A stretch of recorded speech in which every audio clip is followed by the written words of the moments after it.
Hey mamas! I want to talk about something a bit taboo today, and that is not always wanting to receive affection from your kids. It's kind of less taboo to say that you don't want to receive affection from your partner, but to say you don't want it from your kids as a mum, kind of not okay, right?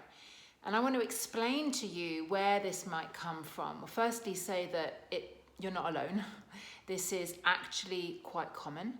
And it's really common in women, mothers, who have had a childhood in which their boundaries weren't respected. They weren't allowed to be who they wanted to be. So by boundaries, I kind of mean their identity. They were never seen or heard for who they really were. They had to, for whatever reason, be there for their parents, be perhaps their parents' sounding board. They felt responsible for their parents' moods, their father or their mother.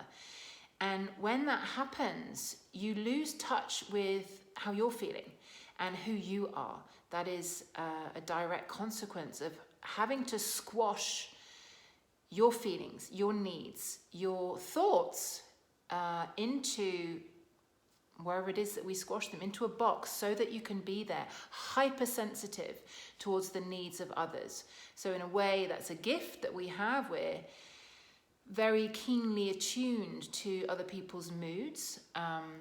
But what this also means is that we can find it really difficult when other people need us. And affection doesn't sound like it's something that's being demanded of us. But if affection is being asked of us, we're being asked to reciprocate affectionately when we're not prepared, or when we don't feel like we're in control, or when we're busy doing something else, or it's out of the blue, then it can feel really difficult. It probably doesn't feel difficult to give affection, because when you're giving affection, it comes from you. So in essence, you're in control of wanting to do it. But receiving affection can feel like it's an invasion of personal space. And it's awful to say that it can feel like that with your children. But why would it feel any different? They are people like any other person that is invading your personal space and asking for affection back. And I want to say that it's okay if you feel that you can't give it back in the spur of the moment.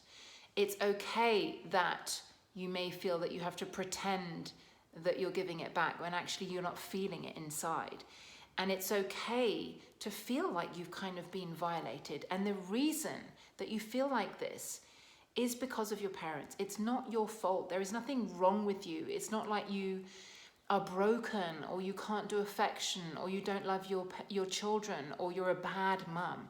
This isn't what is going on. What is going on is that as a child, you had your boundaries violated, ignored, they were never there in the first place, and therefore any kind of violation as an adult feels like it did when you were a child.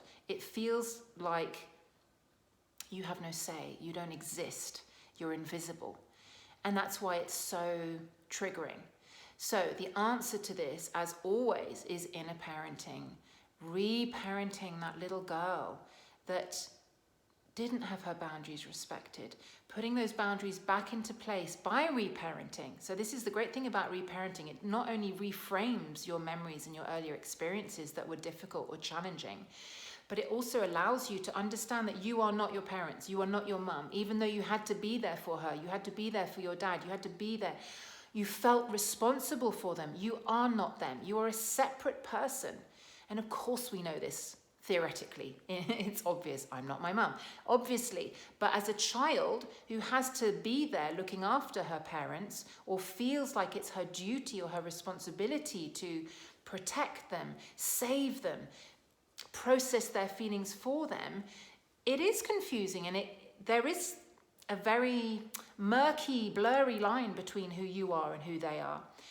So inner parenting your child will really help, not only to establish boundaries, but also to help you then be more open to having those boundaries crossed, especially by your children.